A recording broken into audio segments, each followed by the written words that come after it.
If you've got a grad to celebrate this year, I have the perfect handmade gift idea for you, and the SVG is completely free. It's this card that comes with an optional pocket, perfect for tucking in a gift card or cash if you want to make it extra special.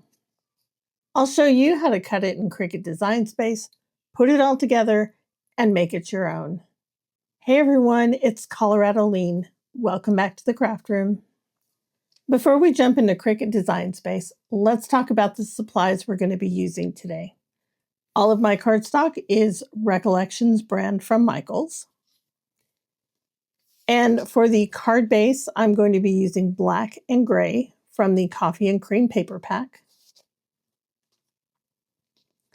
I'm going to be using a piece of white cardstock as well. This is also 110 pound. Now for the class colors, I needed a purple color. And these are the only two shades of purple that I have. And I'm not a fan of either one of them, honestly. So what I did was I took a piece of the lighter purple cardstock, and then I inked it with Villainous Potion Distress ink, and I came up with this beautiful purple shade. Now, after I let the ink dry overnight, I also covered it with some Tim Holtz microglaze just to protect the finish. I'm also going to be using a scrap piece of Oracle 651 permanent vinyl. All right, let's jump into Cricut Design Space and start working with our SVG file. Now that we're in Cricut Design Space, let's go ahead and choose a blank canvas. And then we'll come over to Upload, Upload Image.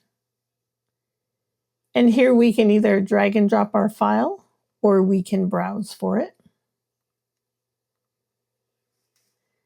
And then click Continue. On this screen, you can change the image name if you'd like. You can add optional tags or add it to a collection. And then go ahead and choose Upload. Now that we have our file on our canvas, let's go ahead and ungroup everything. Now the absolute very first thing we need to do is change this line from a basic cut to a score. So we'll go ahead and open that up and choose just the line.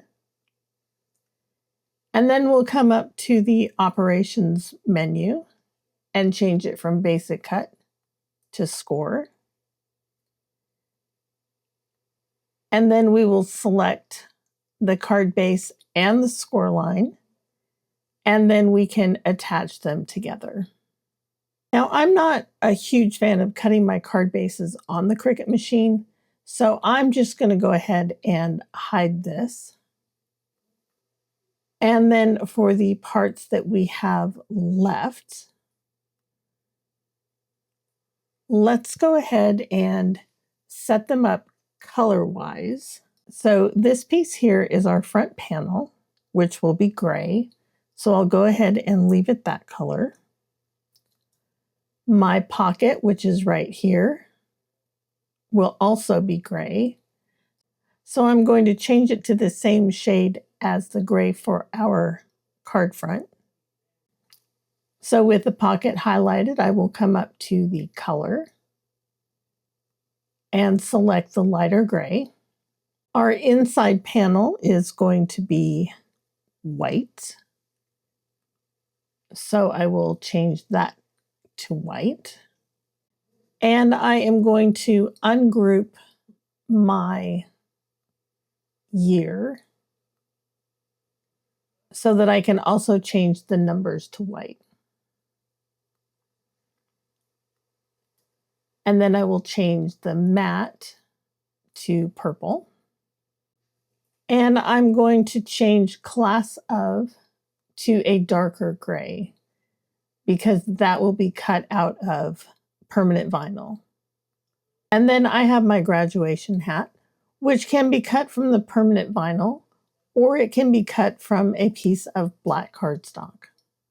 So I've had a moment to think about this, And along with the class of, I think I'm also going to cut my graduation hat out of Oracle permanent vinyl.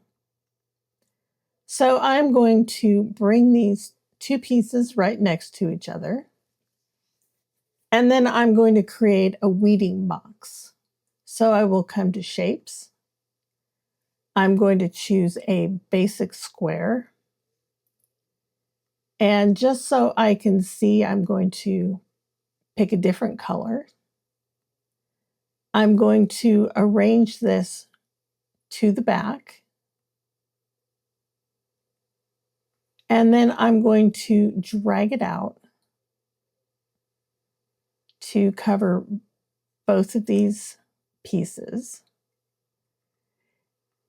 And it doesn't have to be a whole lot larger, but a little bit bigger than the items inside. Now that I have my weeding box about the correct size, I'm going to highlight everything and I'm going to align it vertically.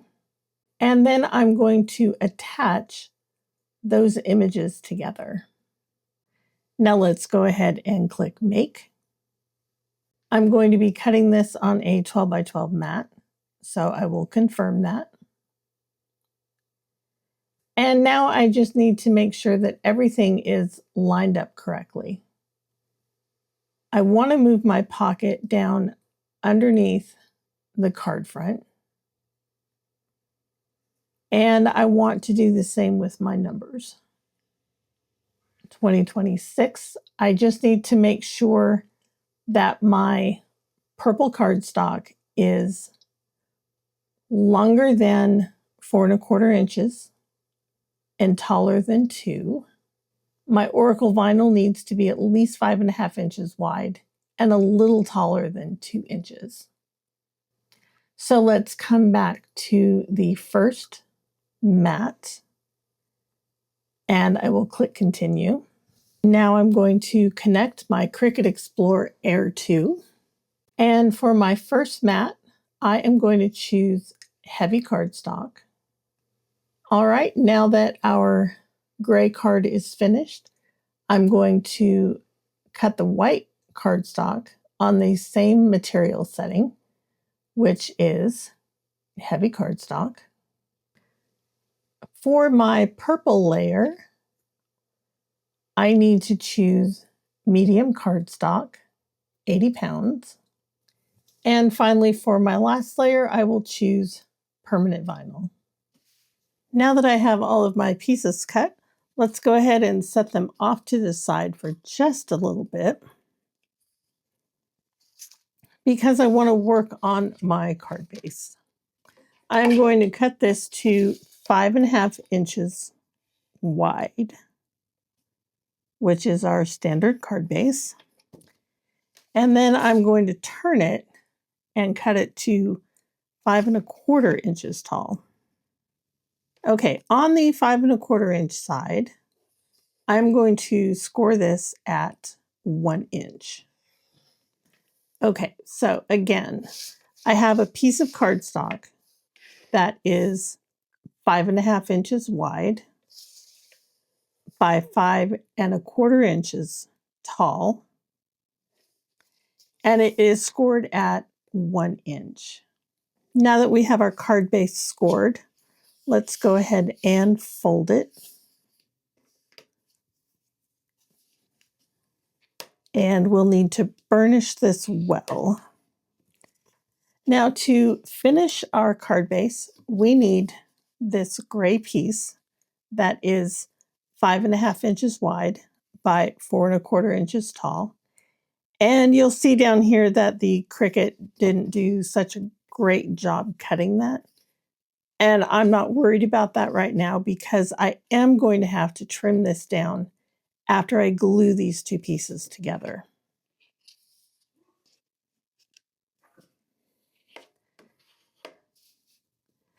Now the Cricut always leaves a raised edge when it cuts. So I'm just going to go over that with my bone folder and kind of smooth that down. So to glue these together, I am going to slip them inside and then attach them like this. So because I'm using heavier cardstock, I am going to use both score tape and Barely Art glue. So I will put the tape on the inside of my 1-inch flap. And I want to get as close to the edges as I can without going over. And the same down here next to our score line. Now, when you're using double-sided tape, it's always a good idea to burnish it down. And then that way it is completely secure to the cardstock or whatever you're using, and the release paper will come off easier. So let's go ahead and take that off. And then I'm going to add Barely Art glue on top of my tape, just so I have a little bit of wiggle room. Okay, so I'm going to line this up like this, and then carefully set it down, and just fold that flap over. And then I want to burnish this really well. Now, there is a little bit of the gray cardstock that is showing through on the end. So I can either leave that as is, or I can trim it down. And I'm probably going to trim that down. So I will do that real quick. And while I have my paper trimmer out, you can see that I need to trim a little bit of the gray panel to make this exactly 4¼ inches tall. And our card base is ready. So I'm going to set that aside for just a moment. And let's put our 2026 numbers together. I am definitely going to need my reverse tweezers for this. And then I will just line them up. I really love how deep that purple is. I know it's coming across a lot darker on screen, but I think it's the perfect shade. Okay, let's go ahead and put our pocket piece together. And again, I'm just going to use my,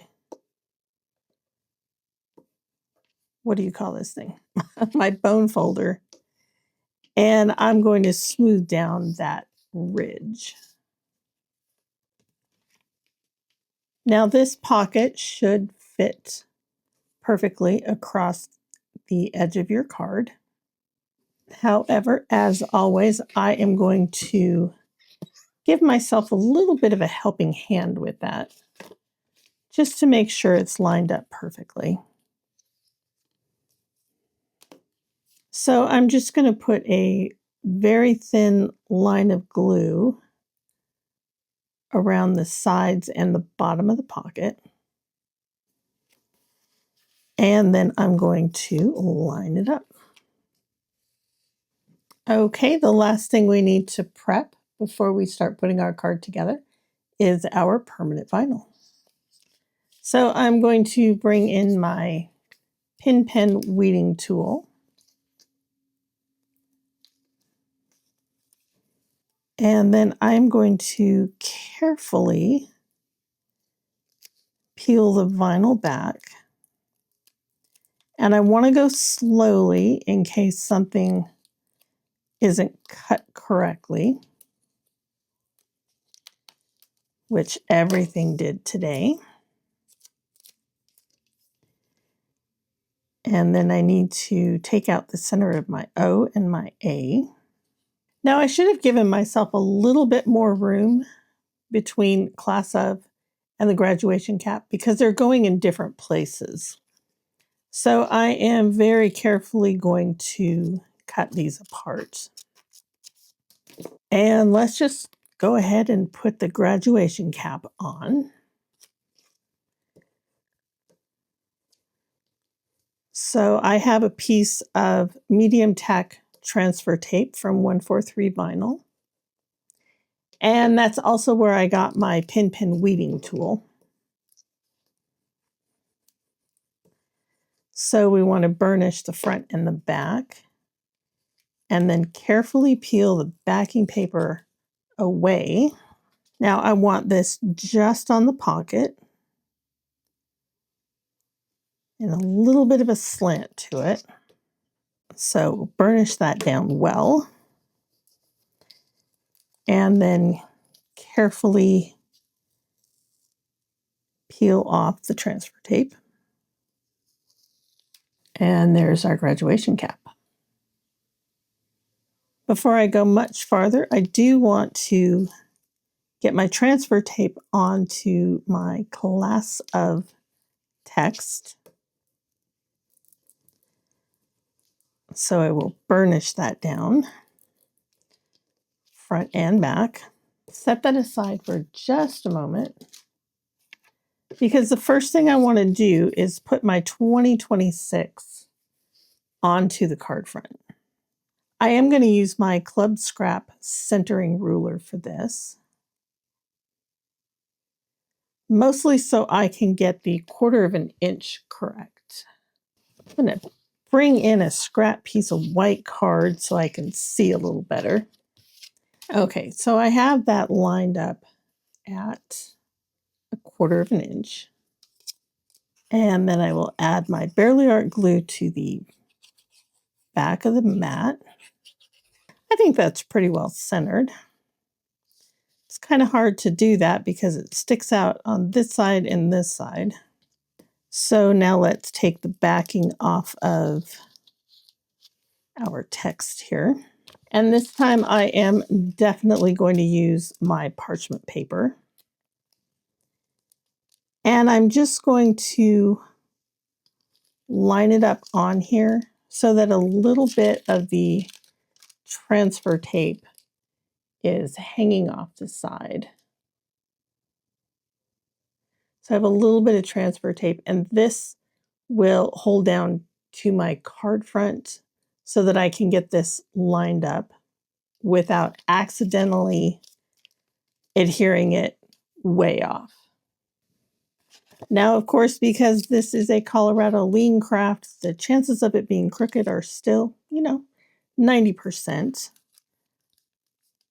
But it's a little bit easier to get it lined up with the parchment. Okay, I think I like that placement. So I will attach the transfer tape to the cardstock and then lift it up, remove my parchment, and then I can burnish my vinyl down. And then I will very carefully peel this back. And there we go. And now to finish it off, let's go ahead and put this piece in. I really love how this graduation card came together, especially how a little bit of distress ink can completely change the look of your cardstock. And I like that you can choose whether or not to add the pocket, depending on how you're planning to use the card. Now, don't forget, you can find the free SVG linked in the description or over on the corresponding blog post at coloradolean.com. Now, I'm curious, would you add the pocket or would you keep it simple? Let me know down in the comments. Thank you so much for spending some creative time with me today. If you enjoyed this project, I'd love it if you gave the video a thumbs up. And if you're new here, be sure to subscribe so you don't miss the next tutorial. I'll see you back in the craft room real soon.